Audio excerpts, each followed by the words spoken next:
Hi, I'm Kathy Hummerson. I had the extreme pleasure of being part of Missouri 2019 this summer. We had our biggest group yet go down to Warrenton, Missouri. We had 9 leaders and close to 30 kids, so totaling around 40. We had a couple different work crews. We had an outdoor crew that would weed and mulch and trim bushes. And then we also had a few indoor crews that would deep clean, organize, and move furniture for the CEF staff. After work was done, we would let the kids have free time for a few hours before dinner. And then after dinner, we would start our devos. The theme for this year was Worth It, which came out of Philippians 3, the verses where Paul talks about everything being trash compared to knowing Christ and knowing Jesus. And I loved that we got to talk about this because this is, it's the heart of what we believe as Christians, that Jesus isn't just our way to heaven, but he is our heaven. Following him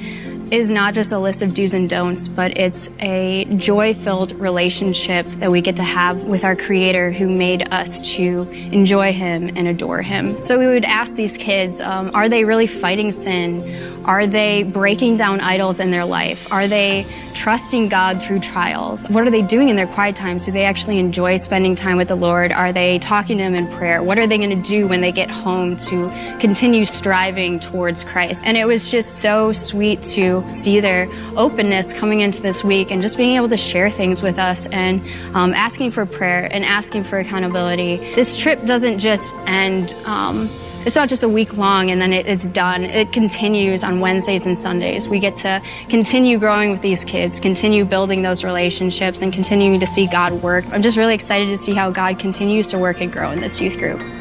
One thing that stood out to me this weekend is to have a mindset on Christ, and that will help you make a difference in your life because then you'll have hope. I'm encouraged to grow in my faith and kind of dive deeper into God's Word. Even though we can't see Christ with our own eyes, we can still trust him and love him.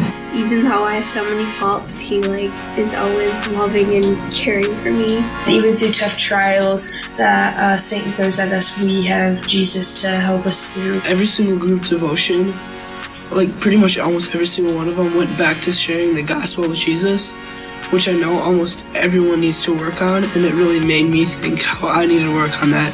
And the theme was Jesus is worth obeying. And because Jesus is worth obeying, we should set our hope in him. Once we're his for good. We can't be taken away from him. We learned in 1 Peter 2:9 that a holy nation is a unified people, and as Christians we can come together and encourage each other and build each other up. All the trials we go through test the genuineness of our faith. And God loves me for a reason, and he picked me for a reason.